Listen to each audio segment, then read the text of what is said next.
आज इस घटना का एक वीडियो भी आया है। 19 सेकंड के इस वीडियो में 3 बातें नोट करने वाली हैं और पहले हम आपको बता दें कि ये वीडियो वो है, ये आखिरी वीडियो आप मान सकते हैं इस हेलीकॉप्टर के क्रैश होने से पहले का। ये आखिरी वीडियो है जिसमें ये हेलीकॉप्टर दिखाई दे रहा है। अब 3 बातें जो आपको इसमें नजर आएंगी, पहले मैं आपको वो पूरा वीडियो दिखाता हूं और फिर उसका विश्लेषण करेंगे। पहले आप वीडियो देखिए।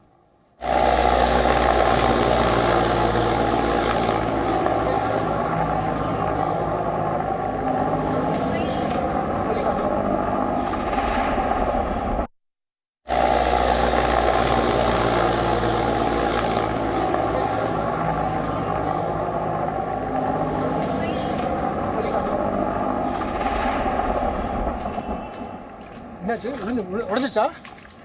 ஆமா. அதுக்கு டேமேஜ் ஆயிடுச்சா? तो इसमें पहली बात नोट करने वाली है वो ये कि ये हेलीकॉप्टर क्रैश होने से पहले ज्यादा ऊंचाई पर नहीं उड़ रहा था, काफी नीचे था और इतना नीचे था कि आप इसे साफ साफ अपनी आंखों से देख पा रहे हैं।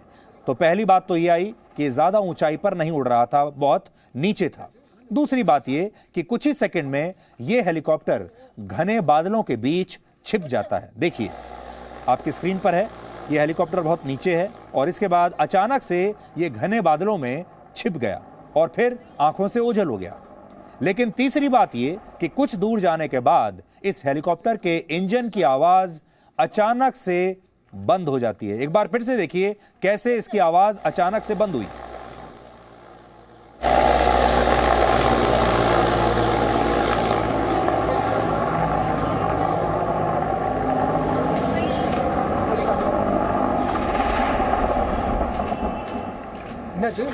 உடஞ்சிச்சா? ஆமா. அதுக்கு டேமேஜ் ஆயிடுச்சா?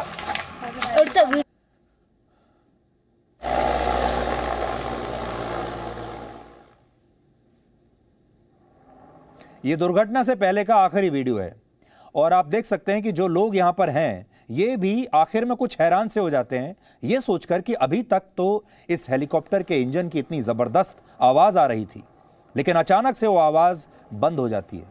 आज हमने भारतीय वायुसेना के कुछ पूर्व पायलट से बातचीत की, उन्हें ये वीडियो दिखाया और उनसे फिर इसका विश्लेषण करने के लिए कहा।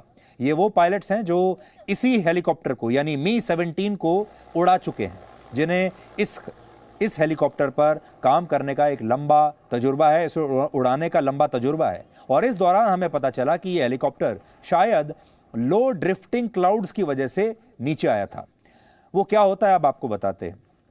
अक्सर जब मौसम खराब होता है या बारिश होती है और उसकी वजह से घने बादल होते हैं तो हेलीकॉप्टर्स की एरियल विजिबिलिटी बहुत कम हो जाती है। इसे आप ऐसे समझिए कि हेलीकॉप्टर उड़ा रहे पायलट को कुछ भी दिखना बंद हो जाता है बादलों की वजह से। ऐसी परिस्थितियों में पायलट हेलीकॉप्टर को बादलों के नीचे लाने की कोशिश करता है और इस वीडियो को देखकर भी ऐसा ही लग रहा है कि पायलट शायद हेलीकॉप्टर को बादलों से नीचे की तरफ लाने की कोशिश कर रहा था ताकि विजिबिलिटी बेहतर हो जाए, उसे एक बार फिर से सब दिखने लगे। एक और बात यह कि दुर्घटना वेलिंगटन से सिर्फ 10 किलोमीटर की दूरी पर हुई है। वेलिंगटन वो जगह है जहां पर जनरल रावत जा रहे थे और वहां से सिर्फ 10 किलोमीटर पहले यह दुर्घटना हुई है। इतनी दूरी तय करने में इस हेलीकॉप्टर को सिर्फ 5 मिनट का समय और लगता। तो सोचिए अगर यह हेलीकॉप्टर 5 मिनट और उड़ता रहता तो जनरल रावत अपनी मंजिल तक पहुंच जाते। यहां हमारा पॉइंट यह है कि अक्सर लैंडिंग के नजदीक पहुंचने पर हेलीकॉप्टर्स को लो ऑल्टीट्यूड पर उड़ाया जाता है ताकि लैंडिंग स्पॉट को आसानी से देखा जा सके, ताकि पायलट यह देख सके कि उसे कहां लैंड करना है। और हो सकता है कि इस हेलीकॉप्टर के पायलट ने भी लैंडिंग स्पॉट को देखने के लिए ही इस हेलीकॉप्टर को काफी नीचे यानी लो ऑल्टीट्यूड पर उड़ाया हो और शायद इस दौरान हेलीकॉप्टर किसी ऊंचे पेड़ से टकरा गया और फिर उसका बैलेंस बिगड़ गया और वो क्रैश हो गया। इस वीडियो से अगर आप देखें तो अभी यही पता चलता है। हालांकि यहां हम 2 बातें आपको बताना चाहते हैं।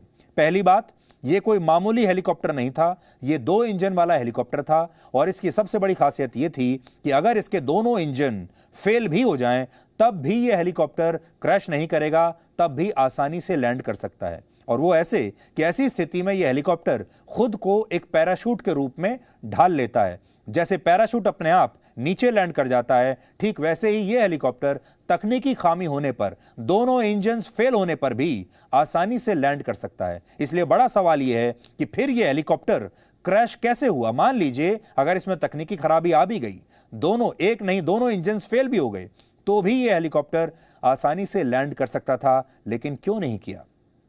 दूसरी बात, किसी भी वीवीआईपी मूवमेंट से पहले हेलीकॉप्टर की अलग अलग चरणों में जांच की जाती है और इस हेलीकॉप्टर के मामले में भी इस प्रक्रिया का पालन हुआ था।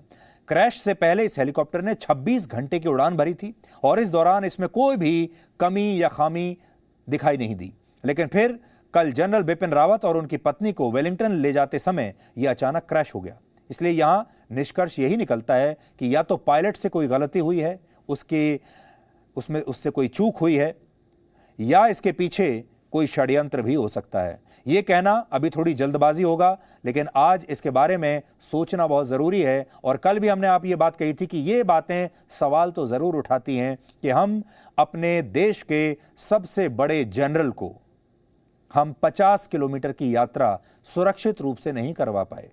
जनरल रावत कोई मामूली व्यक्ति नहीं थे, वो देश की तीनों सेनाओं के सूत्रधार थे।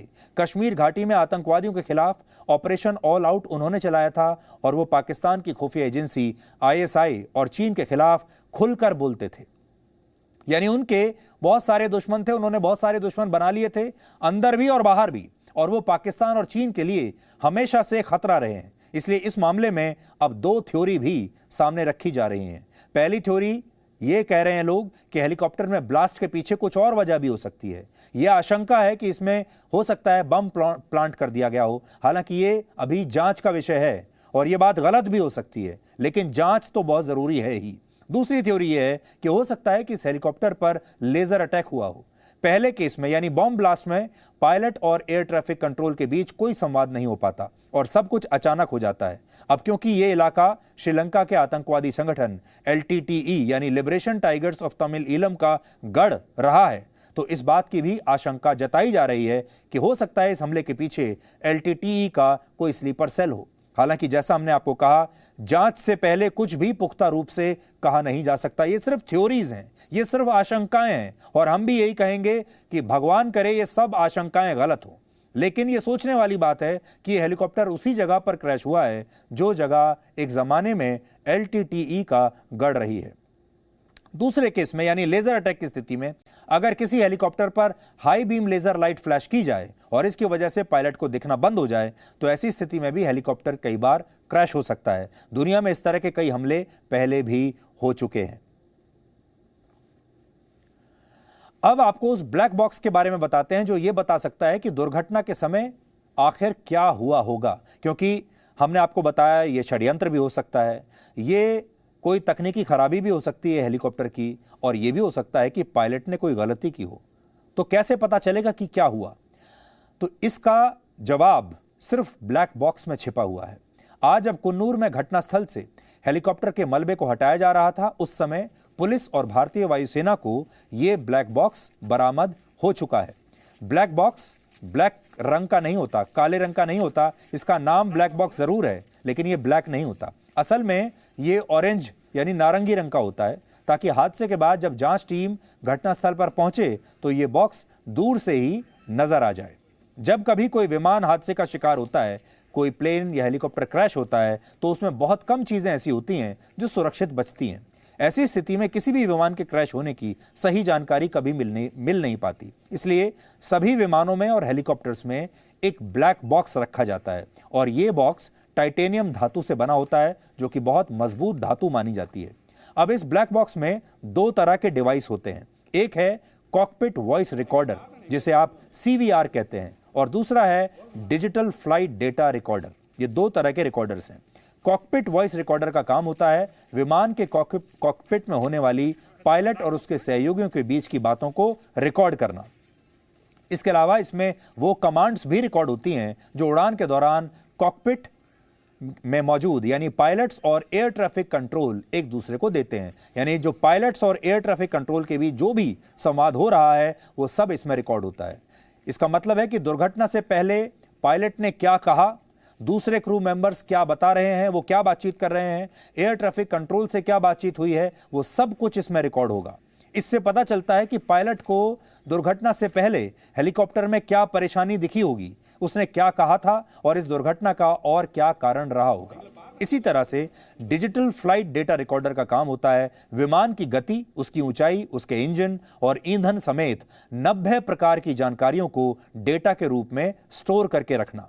इसमें 24 घंटे तक की जानकारी दर्ज होती है, यानी जो ब्लैक बॉक्स आज मिला है उससे यह पता लगाना बहुत आसान हो जाएगा कि दुर्घटना से पहले क्या इस हेलीकॉप्टर में कोई कमी आई थी, कोई टेक्निकल फेल्योर था, और हेलीकॉप्टर को वेलिंगटन पहुंचने से पहले इतना नीचे क्यों आना पड़ा। ये सब कुछ, इन सारी बातों के जवाब इस ब्लैक बॉक्स में छिपे हुए हैं और अब यह ब्लैक बॉक्स मिल चुका है। कुल मिलाकर आप कह सकते हैं कि यह ब्लैक बॉक्स इस हेलीकॉप्टर क्रैश का सबसे बड़ा चश्मदीद है जो क्रैश के समय की पूरी कहानी बता सकता है। ऐसा पहले भी कई बार हो चुका है। आज आपको एक उदाहरण देते हैं। 24 मार्च 2015 को फ्रांस में जर्मनी का एक यात्री विमान एल्प्स की पहाड़ियों पर क्रैश हो गया था, जिसमें 114 लोगों की मौत हो गई थी। उस समय तमाम विशेषज्ञ इस दुर्घटना के लिए एल्प्स की ऊंची ऊंची चोटियों और खराब मौसम को वजह मान रहे थे। बाद में जब इस विमान में लगे ब्लैक बॉक्स की जांच हुई तो एक चौंकाने वाला खुलासा हुआ।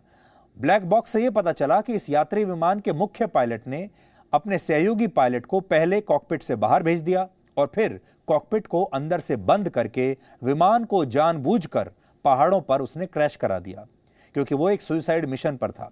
उसने ऐसा इसलिए किया क्योंकि उसे डिप्रेशन था और वो काफी समय से इंटरनेट पर आत्महत्या करने के तरीकों के बारे में पढ़ रहा था। यानी जिस दुर्घटना के लिए शुरुआत में खराब मौसम को वजह माना जा रहा था, तकनीकी खराबी को वजह माना जा रहा था, असल में वैसा कुछ था ही नहीं। और इस दुर्घटना की असली वजह उस पायलट का डिप्रेशन निकला, जिसने अपने डिप्रेशन की वजह से 114 पैसेंजर्स की जान ले ली। कहने का मतलब यह है कि इस मामले में भी क्रैश के लिए खराब मौसम को वजह माना जा रहा है, लेकिन यह संभव है कि ब्लैक बॉक्स की जांच के बाद इसके पीछे कोई और ही कहानी निकले। Presenting B News app available on Google Play and App Store. Download it now.